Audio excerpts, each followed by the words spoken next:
Some wholesome HF100 goodness. Let's crack on.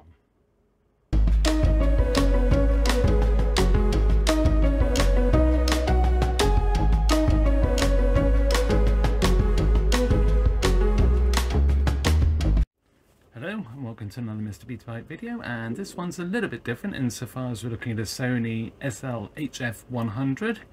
It's a pound machine, beta HiFi. I have a love-hate relationship with these machines, and it really depends what it's boiled down to. I've found just how long it's been used, not necessarily how many hours have been put on the heads. It's sort of just how long the machine's been switched on, because they get problems with the VFD going dull. VU meters are notoriously bad. Flaps break as well. We'll see if we can fix that. Yeah, it's a bit broken off there, so yeah, we'll have a look at that. So this has come to me as a repair. This repair's come from Rich. Hi Rich, hope all is good with you. This is a different Rich to the previous Rich that I did a few jobs for, so I'm gonna say Rich B. Fantastic. So, and he sent it to me because it is lacking colour.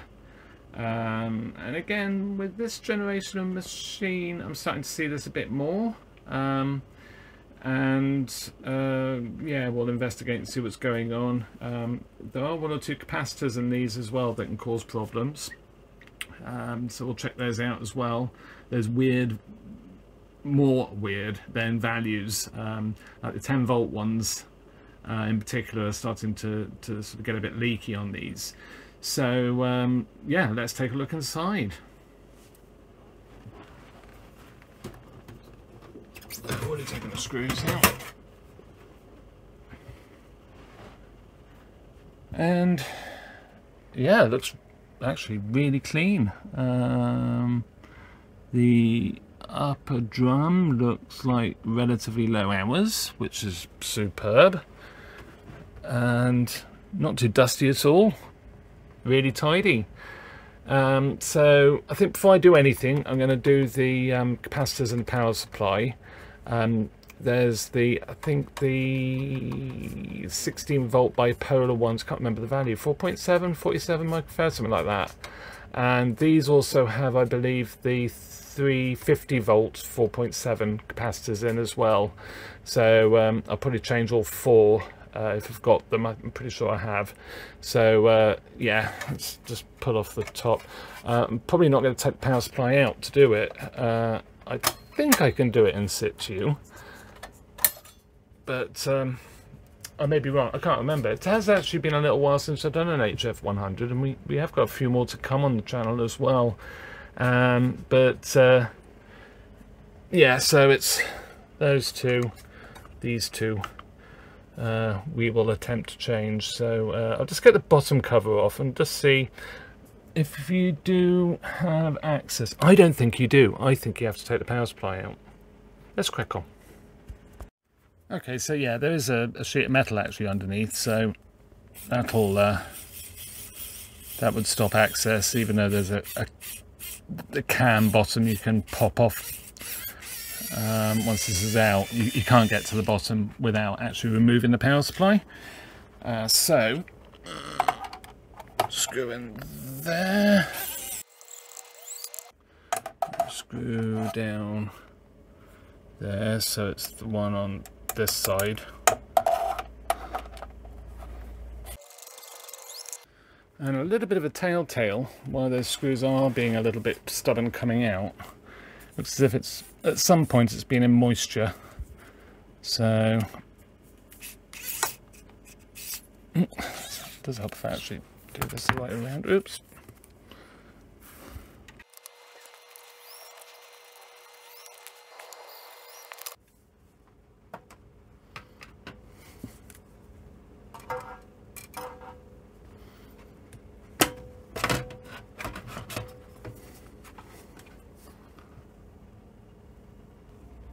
Right, so I'll pull off these connectors. really get it out any further.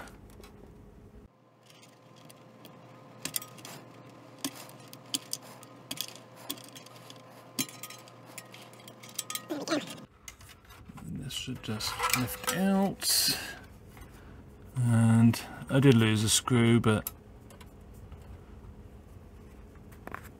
I don't know quite where it's gone, but I'll find that. Yeah, let's crack on. Okay, so there it is in all its glory. We now have to take the board off, so like I say, it's mounted on a piece of metal. So where's my trusty screwdriver?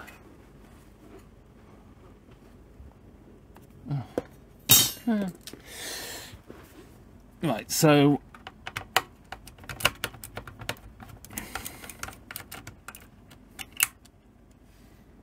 you could argue it's not an insignificant amount of effort to take one of these apart. I mean, it's certainly not bad, but there's a few steps to getting to probably one of the most unreliable parts of a machine. I mean, power supplies are notorious for failing, so I always admire manufacturers that make this really easy. I would say this is not very user-friendly at all.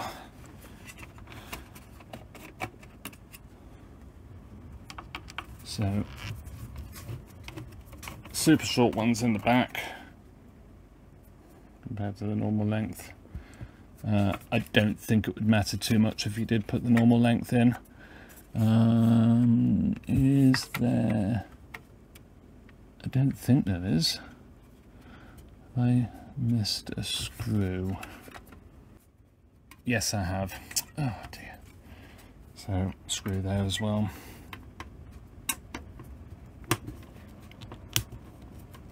I missed that, to be honest. That's a super short one as well. So super short ones, 3 in the back.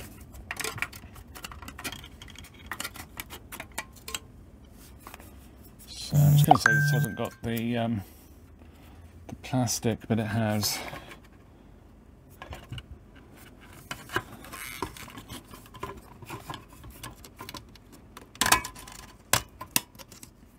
There we have it.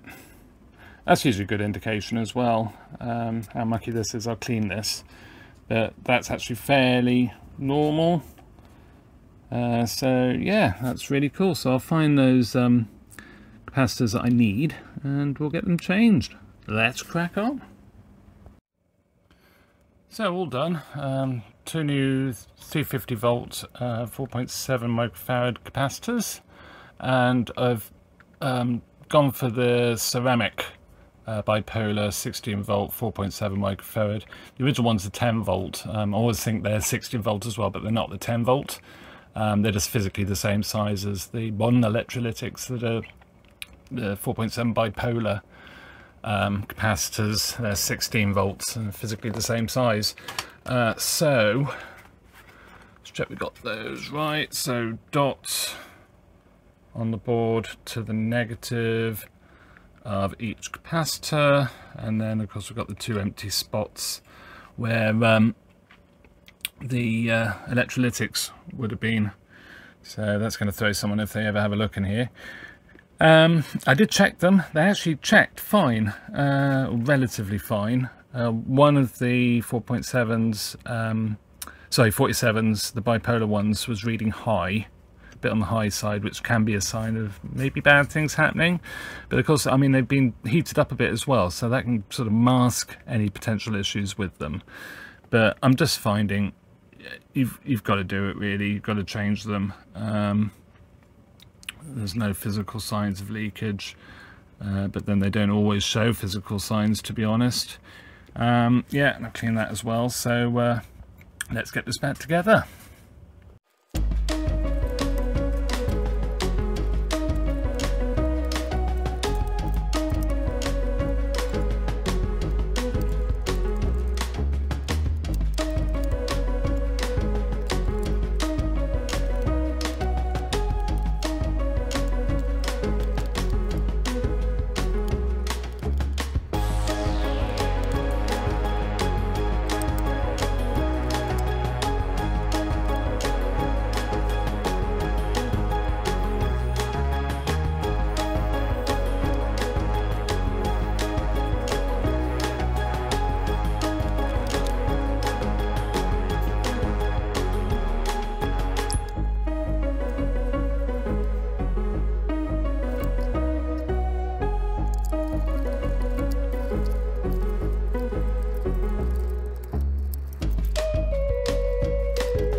So let's check this plug out. Place your bets now what you think the fuse value is. I think it's going to be a 13 amp. Yeah, 13 amp. There we go. Have to probably redo these connectors as well.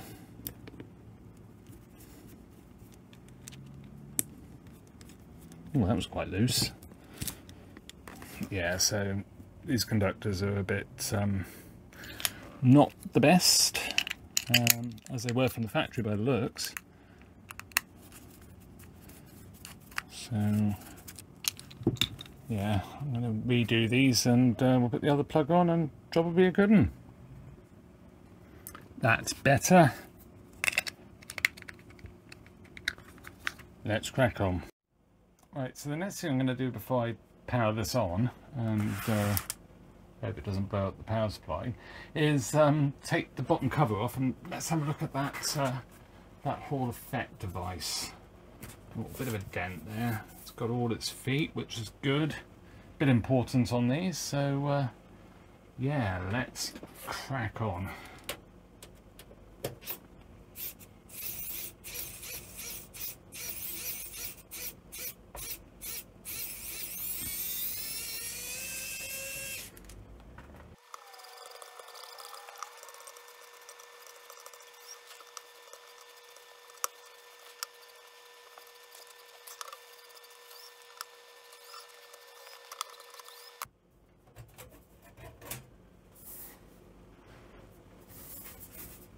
Well, not much dust in there. It's pretty okay actually, which is nice. And let's just lift the head amp board.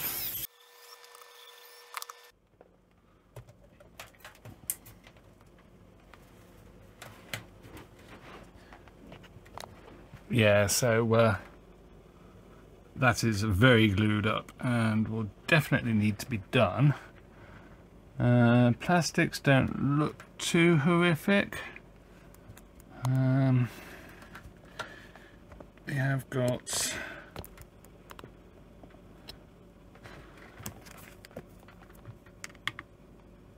that's looking fine, the reel. I'm almost tempted just to put glue in this anyway, just to stop it ever dropping out. But yeah, that all feels good. So yeah, I'll clean off that Hall effect, and we'll take it from there. Super. Okay, so that's all done. You can see there's still remnants of glue on the actual leads, but as long as there's no glue in between, and it's pretty glue free right up to the sensor. Yeah, it is. Sorry, where the legs go into the Hall effect. So yeah, that's great. So another job ticked off the list. So the next thing is to put those wire links on the rear sockets. Let's crack on. So I'm just going to get rid of some of this these marks on the metal. Now I just use Brasso, basically, just rub it over the contamination, corrosion, whatever you want to call it, and wipe it off, and that should be a lot better.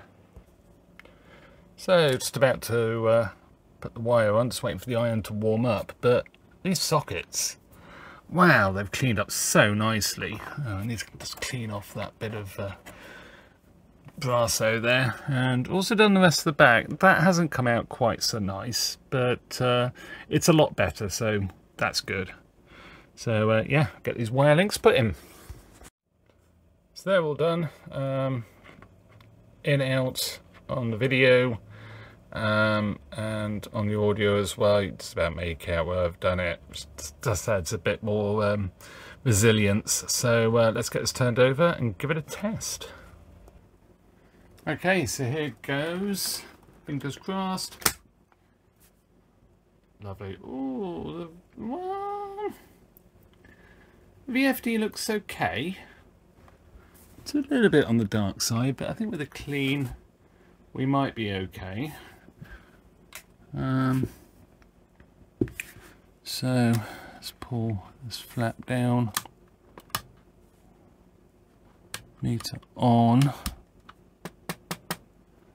Yeah, that's looking like the meters might have seen better days. If they're not great, I am not going to fix them. A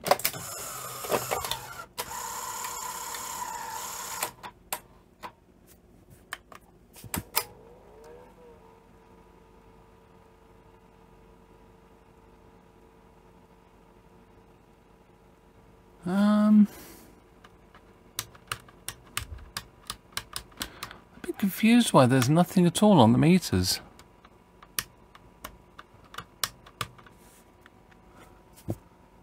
Ooh, is that actually a clue as to what's going on? Oh, I think we might have a missing voltage.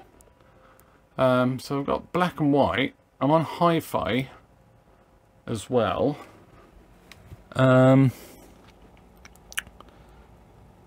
off beta HiFi.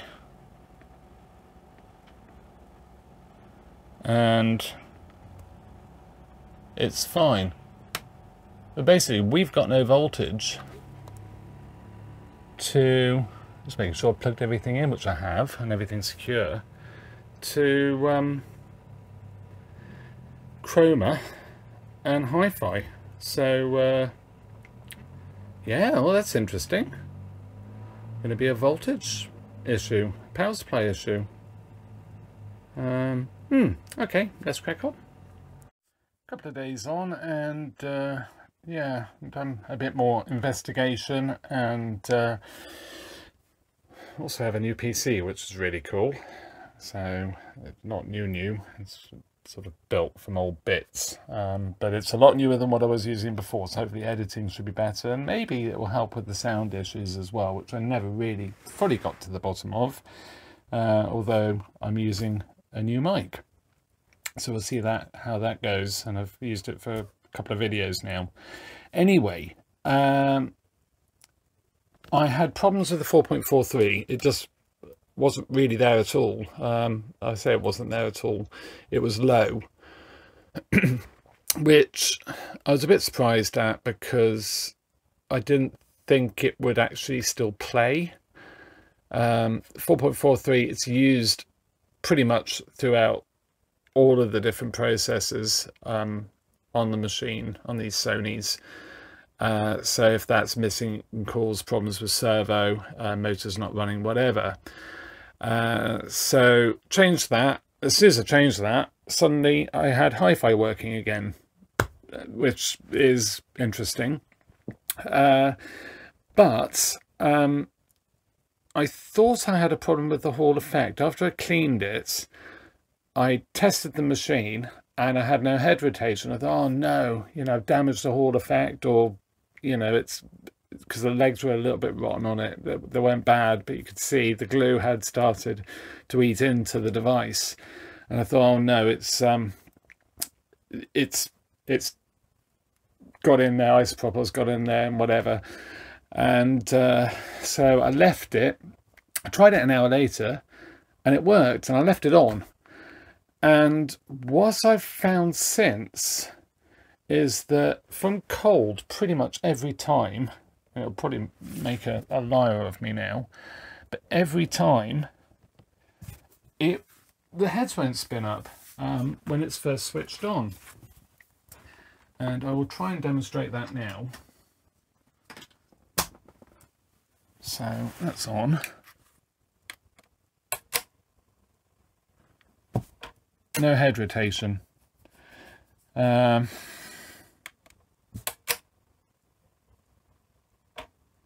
Obviously don't want to do that too much because it will damage the heads.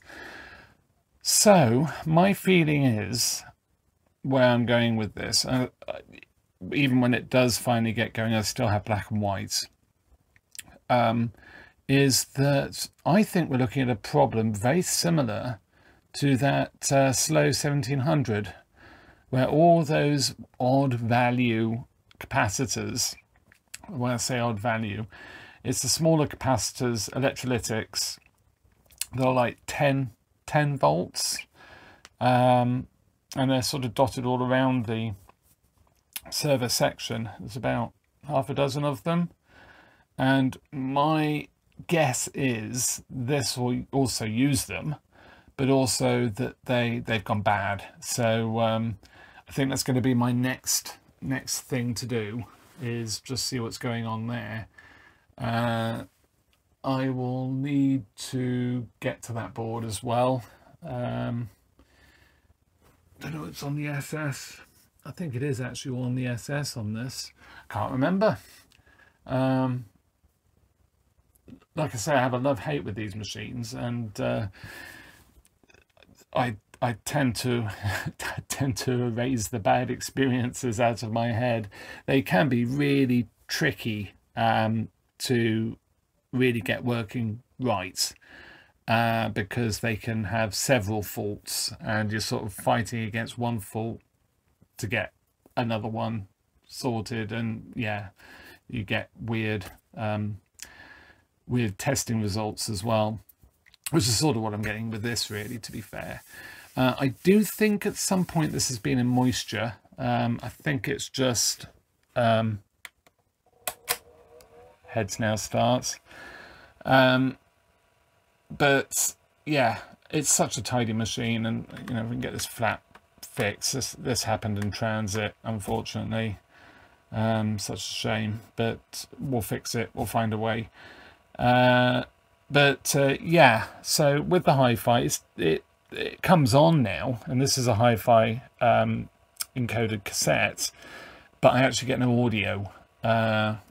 So I don't know, that could be a separate fault. Maybe it's related to servo issues. It's a job to know. I mean, I'm not actually getting servo issues. That's the thing that sort of slightly confuses me. But I'm just wondering, I don't know. It's a bit of a funny one.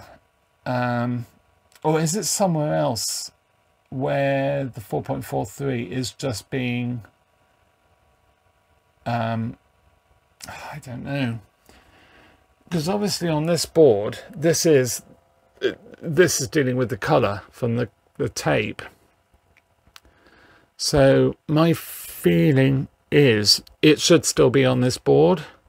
So I changed the CX10021B chip. Only reason I did that was because the other one was running really hot, and I had a spare, so I thought I'll change it. Could that be what's causing it? Made no difference, but this is actually just running lukewarm. It's nowhere near as hot. The other one's getting hot quite quickly. Bit of a weird one, that, because why? Nothing else has changed. I did wonder about some of these caps maybe, but I've not changed any of the caps, and yeah, changed the chip, and it's running cool, so, or much cooler. So yeah, I think I'll do a bit more head scratching, and we'll take it from there. Let's crack on. So lots going on, and quite a few bits and pieces coming to help me sort of sort this out. But what I'm going to do, just for the fun of it, is change these two capacitors here. This one is C341, it's 47 microfarad, 10 volt, and the 10 volt is the critical thing. They just seem to be so unreliable. And then we've got a 470 microfarad one here, which is also 10 volts. So I'll change those, and we'll just see what difference that makes, if any. Let's crack on. We're good to go, and I have to say, I checked these two caps on the tester, and they actually test fine, but still, let's see how we get on.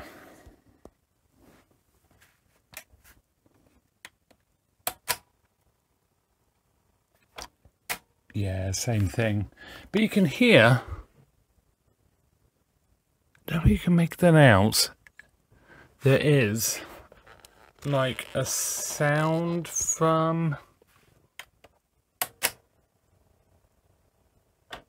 like a squeal. I do wonder if I have a power supply fault, you know. That I don't have long enough to actually find out. Or maybe I do. Let's do this real time.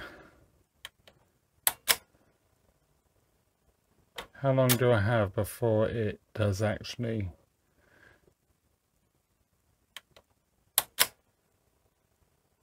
start working?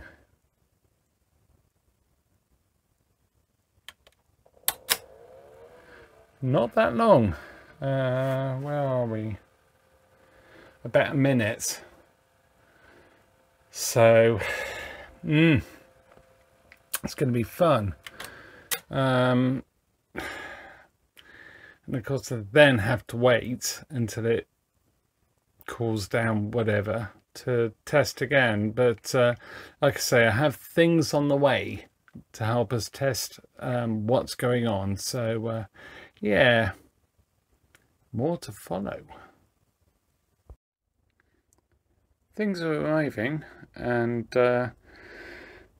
we're getting to a point where we can finally get the colour issue sorted, but I've run out of time, and so this is going to be part one. And I know I've sort of done this a bit sort of upside down. I've done the sort of restoration side of it then, if you like, before fixing the fault. But and you could argue that's really not the way to do it, but I will get this working or else. So I'm going to leave this one here. There'll be a part two coming up very shortly. It's a crazy time of year for me now. September in particular is really busy. So, and I do have this bundle of joy as well. So yeah, a future video, part 5, to come up on the Panasonic NV-V8000. But yeah, and we do also have some fun with the HF950 here as well. So yeah, lots more to come, and yeah, it should be really interesting actually getting to the bottom of the issues with this machine, because they're a little bit different. So with that, leave a comment if you've got any ideas what will be the fault with this. I know it's a bit vague, but I'd be interested to just sort of see what you think might be the problem, why I've got the black and white, and yeah, what's going on. So yeah, leave a comment, and I won't read them until I've fixed it. So with that, thank you very much for watching, and a like and a subscribe is always really welcome. We've got so much more to go through as well. Lots of sort of very interesting stuff coming up. So yeah, thank you very much for watching, and see you in another video. Bye for now.